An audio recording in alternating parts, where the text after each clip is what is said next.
America. Who's up for a game of Brain Drain? The rules to this one are very simple. Use every single part of your brain to get your team to guess the answers to the questions. You're my team! So you've got to guess the answers. That's your responsibility. Responsibility is showing you can be trusted with what is expected of you.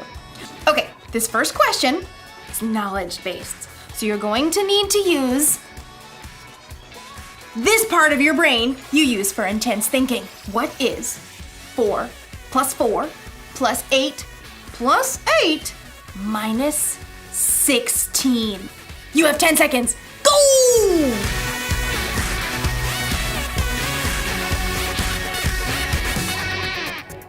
Carry the 1. Okay, time's up! Here's the answer. 4 plus 4 plus 8 plus 8 minus 16 is 8! Did you get the answer? Did you get the answer? Huh? Who got it? I'm gonna say you did. Next question! Okay, so this is an artistic question. You'll need that creative part of your brain right here. Using the enclosed clay and drawing pad, get your team to guess the following phrase. Okay, I can do this. Go! Huh? What? Oh, what? Do you get it? It's a dime a dozen. A dime a dozen, a dime a dozen. That's the phrase that means something is so common, you can pretty much find it anywhere. It's a dime a dozen. We're rich, I tell you. We're rich. Let's do another one. Ooh! This one's a performance card! I like this one. It uses that part of your brain that gives you courage, right? Here, to act on stage or sing! Here goes. Get your team to guess the following animal. Yeah, I'm not doing that. I'll just look silly. In today's story, we'll learn about a boss who put 3 servants in charge of bags of gold. Will the servants do something with what they're given or waste their opportunity? I'm not going to act like that animal. Stop wondering. Stop! The Bible. It's 66 books of history, stories, letters, and poetry that fit together to form God's one big story. The epic adventure of how He created us and loves us so much that He made a way to rescue us. As we travel through the Bible, from Genesis to Revelation, we discover people who met God and found their lives changed forever.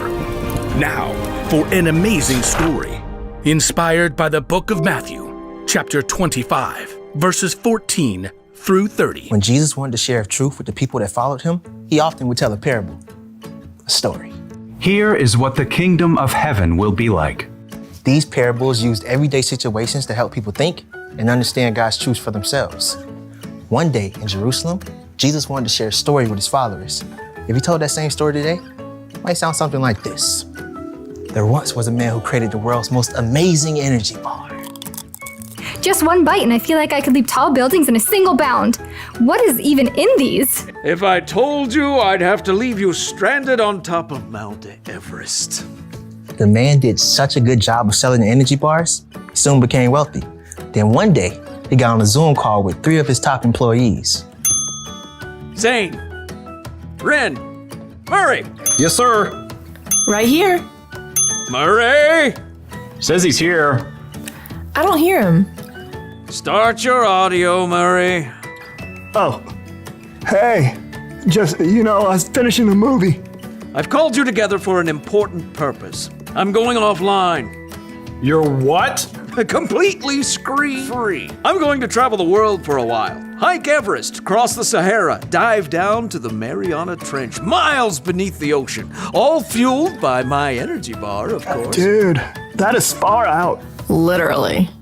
The rich man had carefully studied his employees and knew what they can handle. While I'm gone, I'm leaving you in charge of my money.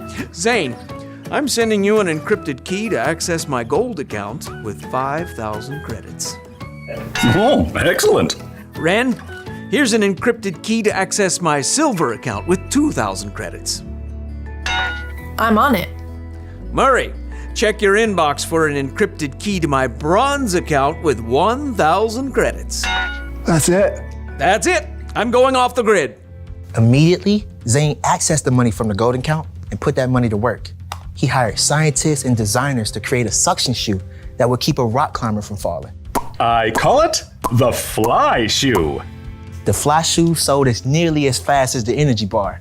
Zane soon made his money back, and more. Ren, meanwhile, made excellent use of the money in the silver account. What does every adventurer need besides fuel and shoes? A friend. So Ren invented a robotic hamster that could travel anywhere an explorer can go, from the highest of mountains to the deepest ocean trench. Soon, robotic adventure hamsters sold as fast as toilet papers. So that left only Murray, who sat looking at the bronze account on his computer screen. Only 1,000? It's like he expects me to mess it up. Well, I'll show him. Ha! So Murray took the money out in coins and stashed them in a giant bag. Then late one night, dug a hole in his backyard, stashed the bag inside, and covered it right back up. Great. Now all I have to do is go back inside and watch Netflix. After a very long time, the rich man returned from the wilds. Ah, electricity, internet. I have returned to the grid. Please accept my meeting invite. Zane and Ren hopped on the call immediately. Murray took a little longer. Start your audio, Murray. Oh yeah, there it is. I'm excited to see how you've handled my money. Zane? Through sales of the fly shoe, I've added 5,000 more credits to your gold account. Well done, good and faithful employee. You've been faithful with a few things. I will put you in charge of many things. Come and share my happiness. Now, Ren. My adorable traveling robotic hamsters have earned 2,000 more credits for your silver account. Well done, good and faithful employee. You have been faithful with a few things. I will put you in charge of many things. Come and share my happiness. So, Murray. Yeah, hold on. Murray reached down and held up a muddy sack. He spilled the coins across the desk. How much is that? 1,000 credits. That's what I gave you. Yeah. Yeah, well, I knew you're a tough businessman. You make money even where you haven't worked for it. I didn't want you getting mad, so I just buried the money. See? It's all safe. Murray offered a weak smile, but instead of smiling back, the rich man went red in the face. You lazy man. If you knew I can make money even when I haven't worked for it, you should have at least kept my money in the bank where it would have earned a little bit. Sure. The rich man turned to his personal assistant and ordered. Take Murray's credits and give them to Zane, who already has 10,000 credits. Oh, and take Murray off my payroll immediately. The message of Jesus' story was clear. If you are responsible for what you were given, you'll be given more. If you wasted it, you end up with nothing. When Jesus told the story about the boss and the 3 servants, I think it was really a story about you and me. God is like the boss in the story, and we're the ones he entrusted with bags of gold. Okay, so maybe God didn't actually give you a bunch of gold, but you have definitely been given something. Each and every one of us has been uniquely created. We've been given unique talents and abilities. We use different parts of our brain. We are definitely not a dime a dozen. So, it's up to us to actually use what God has trusted us with. We can't just bury it in the ground and let it go to waste.